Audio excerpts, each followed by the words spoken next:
Assalamualaikum warahmatullahi wabarakatuh. Selamat datang kembali di channel cerita horor Bendy Story. Sarkam, nama laki-laki tersebut.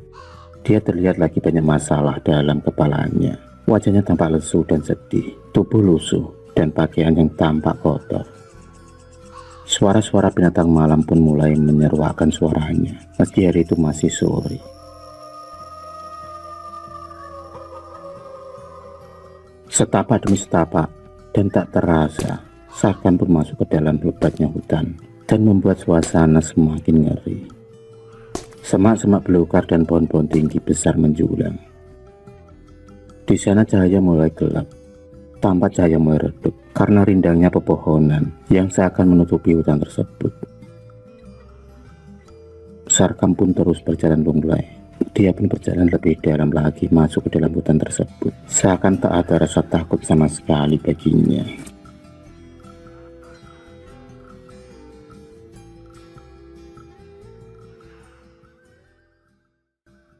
Malam mulai datang. Sarkam begitu letih dan lelah. Ia tiba di sebuah pohon yang sangat besar dan terlihat angker. Tiba-tiba, ia tersungkur lunglai lemas tak berdaya. Ternyata ia pingsan saat itu. Suara-suara binatang malam mulai muncul bersaut-sautan mengiringi gelap malam itu. Suasana dingin terasa menusuk tulang. Tak terasa Sarkam berada di alam lain dalam pingsannya. Ia merasa berada di sebuah kerajaan yang sangat luas. Sarkam tampak kebingungan dan takjub dengan istana yang begitu indah dan mewah itu. Belum pernah ia menjumpai berada di sebuah istana yang mewah dan gemerlap kilauan emas permata. Masih dalam kebingungannya, samar-samar ia mulai melihat seorang putri cantik yang tengah duduk manis di sebuah singgasana yang megah dan diapit oleh para dayang-dayangnya yang sangat cantik. Senyum bibir manis sosok wanita tersebut tersungging terlihat di bibirnya. Wanita berambut panjang dan bermahkota itu sangat mempesona, membuat siapa saja yang melihatnya akan jatuh cinta dan takluk dengannya. Begitu juga Sarkam yang tak kalah takjub dan terbuai dengan pesona kecantikan wanita tersebut.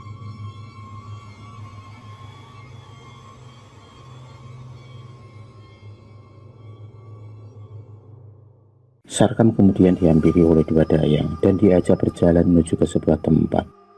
Ternyata tempat itu adalah kolam pemandian yang berair hangat. Oleh dua dayang tersebut, Sarkam kemudian dimandikan di sana. Sarkam hanya bisa menurut saja dengan apa yang mereka lakukan. Setelah selesai mandi, Sarkam kemudian diantar dua dayang tersebut berjalan menuju ke sebuah kamar. Ia pun diantar dua dayang tersebut ke kamar yang sangat besar dan sangat mewah. Terlihat seorang wanita cantik dan seksi tengah berada di atas sebuah ranjang yang bersebrakan kain putih bersih dan wangi. Wanita tersebut sangat cantik dan mempesona. Kulit putih mulus dan tubuhnya yang padat dan rambut yang panjang terurai bebas. Wanita cantik tersebut melambaikan jemari tangannya ke arah Sarkam sebagai kode agar Sarkam mendekat ke arahnya. Sarkam sendiri seperti sudah terbuai, terhipnotis atau terkena ilmu sihir yang membuatnya segera melangkah menuju wanita tersebut.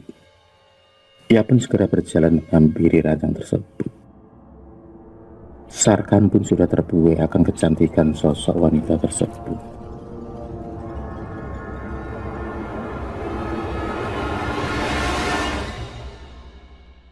Sarkam begitu terpesona akan kecantikan dan kemolekan wanita tersebut. Sungguh tak disangka, ia akan bertemu dengan sosok wanita yang sangat cantik dan sangat seksi dan menggairahkan. Di atas ranjang itulah, mereka berdua ngobrol. Entah apa yang dikatakan oleh sosok wanita cantik tersebut kepada Sarkam. Mereka berdua saling menatap satu sama lain. Tatapan penuh cinta dan penuh gairah yang mulai mereka rasakan, terutama oleh Sarkam yang begitu tergairah bersentuhan tubuh dengan wanita tersebut. Bau harum semerbak yang keluar dari sekujur tubuh wanita tersebut sangat menggoda Sarkam. Ia pun seakan terbuai akan indahnya surga dunia. Kata-kata yang dibisikkan wanita tersebut membuatnya seakan semakin bergairah. Dua insan berbeda alam tengah terbuai oleh kenikmatan surga dunia. Sentuhan demi sentuhan saling mereka rasakan. Udara hangat dan aroma wewangian yang begitu wangi menambah suasana romantis. Malam itu mereka larut berdua. Sarkam menjadi pemuas gairah sang ratu alam gaib. Ia merasakan hal yang luar biasa yang belum pernah ia rasakan dengan wanita manapun selama ia hidup.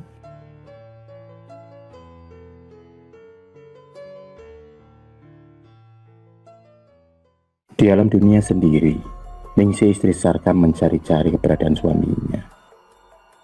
Ia bingung, sudah hampir 2 minggu Sarkam tak pulang ke rumah.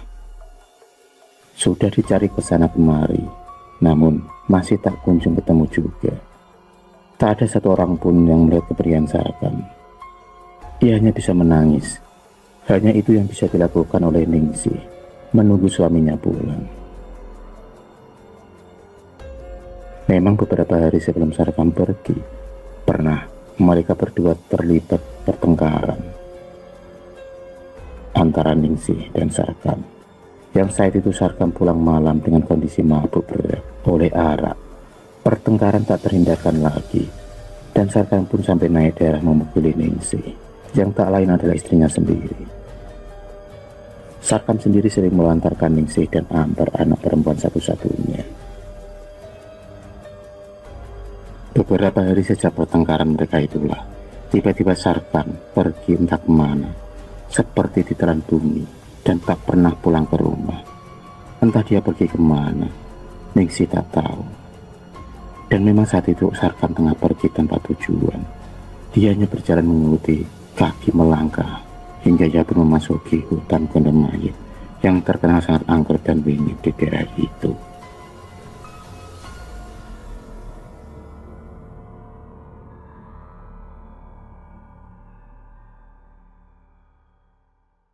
Sudah banyak warga dan penduduk yang mengalami hal-hal mistis jika masuk ke dalam hutan yang lebat itu. Berbagai cerita mistis dan horor pasti selalu mengiringi pelongan mereka yang bisa kembali dari dalam hutan itu. Karena dulunya hutan itu sudah sangat dikeramatkan secara turun-temurun. Banyak cerita orang yang hilang setelah masuk ke dalam lebatnya hutan Gondomayit tersebut. Tak jarang juga ada juga yang bisa selamat keluar. Tapi tak jarang juga yang keluar, tapi bertingkah aneh seperti orang gila atau hilang ingatan. Banyak kisah mistis seputar hutan Gondomayit yang membuat bulu kuduk merinding jika mendengarnya.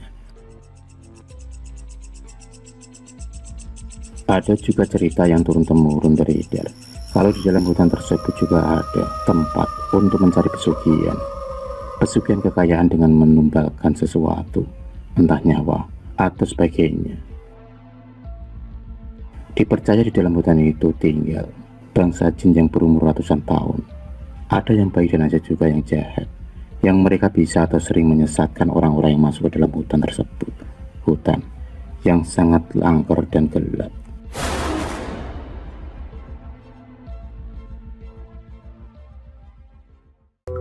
Beberapa orang mengatakan di dalam hutan itu terdapat tempat keramat pesugihan, tempat di mana digunakan untuk memuja pesugihan. Salah satunya adalah pesugihan dengan kawin atau mengawini ratu jin penguasa hutan tersebut. Orang-orang yang mujur akan mendapatkan kekayaan yang berlimpah, mendapatkan harta yang banyak, hingga mereka akan menjadi kaya raya hanya dalam waktu yang sekejap, karena akan ada orang gaib yang mendatangi mereka. Jadi tak heran jika ada orang yang berhasil selamat dari hutan tersebut, terus mereka tiba-tiba menjadi orang kaya. Sarkam masih tergolek lemas di atas ranjang embuk dan mewah ratu siluman penguasa alam gaib hutan Gondomayit. Tapi ada rasa puas dan bahagia tersungging di wajahnya. Sementara itu terlihat sang ratu yang tergeletak tertidur di sampingnya. Sarkam telah menjadi budak pemuas nafsu sang ratu penguasa alam gaib tersebut. Sudah beberapa minggu dia berada di alam istana Ratu Jin tersebut, dan selama itu pula ia menjadi pemuas ratu di setiap harinya.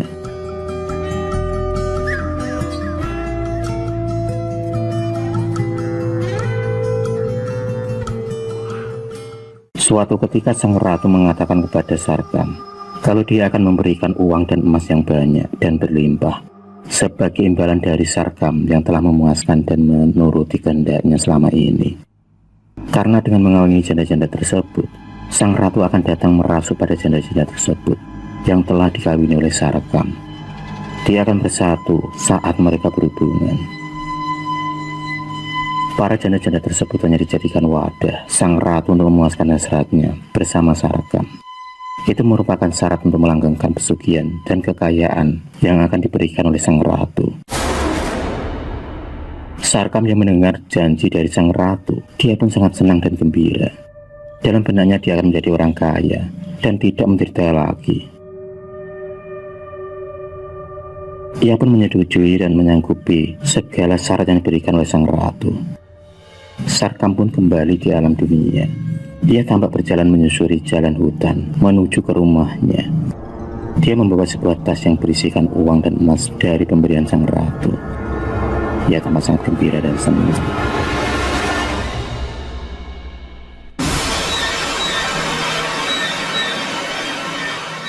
Sampailah Sarkam tiba di depan rumahnya. Ia pun kemudian mengetuk pintu rumahnya.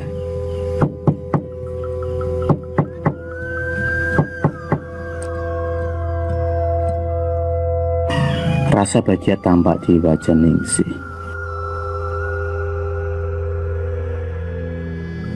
Hari-hari pun berganti. Kehidupan Sarkam dan Ningsih mulai membaik. Rumah mereka berubah menjadi lebih baik. Kebutuhan keluarga juga tercukupi. Sarkam pun teringat pesan dari sang ratu agar ia mulai mengawini wanita-wanita yang sudah menjadi janda sebagai syarat agar kekayaannya bertambah. Dan mulailah aksi Sarkam untuk mencari janda-janda yang mau dinikahinya atau dikawininya. Tanpa sepengetahuan istri Sarkam, 1 bulan kemudian, Sarkam pun mendapatkan mangsa seorang janda dari desa sebelah yang tiba-tiba saja suka dengannya saat bertemu Sarkam di sebuah warung. Entah karena pelet atau apa, tiba-tiba janda tersebut tertarik dan minta dinikahi oleh Sarkam. Sarkam pun mengabulkan keinginan janda tersebut yang bernama Mirna. Dia pun sangat senang dan gembira. Beberapa hari Sarkam menginap di rumah janda tersebut dan menghabiskan waktu bersama janda tersebut untuk bersenang-senang.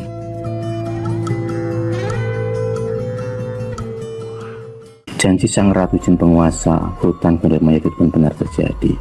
Setiap Sarkam mendapatkan mangsa seorang janda dan bersedia dikawini oleh Sarkam, maka uang dan emas akan muncul secara tiba-tiba. Maka kekayaannya pun akan bertambah di hari tersebut. Bulan demi bulan kekayaannya tambah banyak dan semakin kaya dengan uang dan emas yang didapatkannya. Sampai saat itu sudah 10 janda lebih yang terperdaya oleh bujuk rayu Sarkam. Mereka menjadi jembatan Sarkam dalam mendapatkan uang pesugihan. Karena setiap Sarkam berhubungan dengan mereka, maka detik itulah ia akan mendapatkan uang dan emas yang berlebih. Sarkam pun semakin kecanduan ke kebahagiaan akan obsesinya menjadi orang kaya, dan lebih lagi dengan harta yang didapatkannya. Dia juga mendapatkan tubuh-tubuh para janda yang jatuh ke tangannya. Kepuasan dan harta dapat didapatkannya bersama. Sarkam tak lagi memandang umur para janda yang dijadikannya tumbal. 3 dari janda yang menjadi korbannya meninggal dengan nasib yang tragis. 4 lainnya meninggal tanpa sebab. Dan ada beberapa janda yang kini menderita sakit aneh.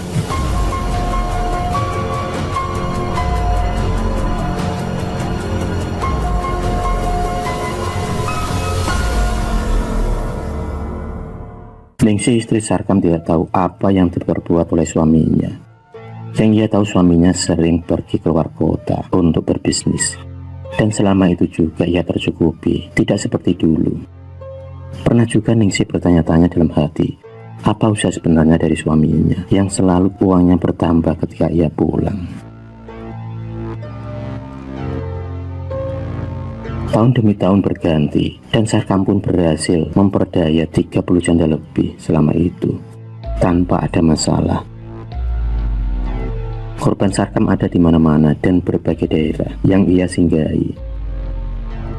Dari beberapa daerah dan kota, dari mulai janda yang muda hingga janda yang tua, semua menjadi korbannya.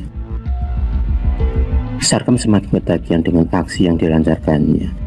Ia bertekad untuk mendapatkan tumbal hingga 40 janda agar kekayaannya bisa langgeng setelah syarat itu terwujud. Sarkam selalu berpindah-pindah dari daerah satu ke daerah lain untuk mencari korbannya. Harta dan kekayaan telah membutakan hatinya.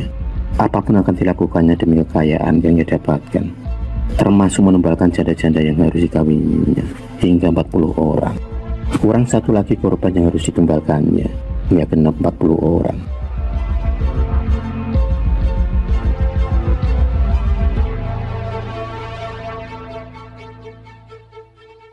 Suatu hari Sarkam bertemu seorang janda, sebut saja namanya Siska. Mereka berdua menjalin hubungan sudah sekitar 2 mingguan. Namun Siska belum mau berhubungan dengan Sarkam. Rupanya Siska menginginkan lebih dari Sarkam. Sarkam yang mempunyai uang yang banyak, ia pun kemudian menuruti apa saja keinginan Siska.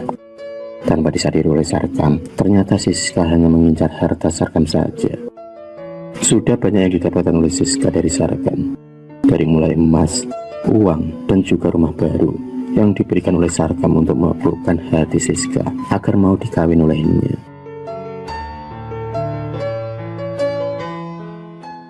Suatu malam saat Sarkam tengah tidur bersama Siska di sebuah villa tempat mereka menginap, kejadian aneh menimpa Sarkam saat itu. Sarkam tiba-tiba kejang dan memuntahkan busa dari mulutnya. Ternyata minuman yang diminumnya telah diberi racun yang sangat mematikan. Tewaslah Sarkam di tempat itu seketika.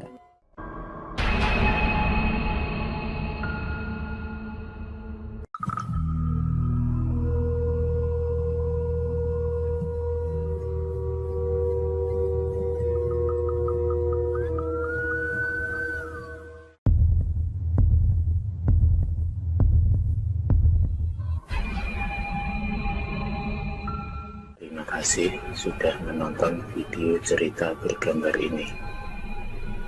Klik subscribe untuk terus menonton video-video cerita bergambar selanjutnya. Semangat berkarya.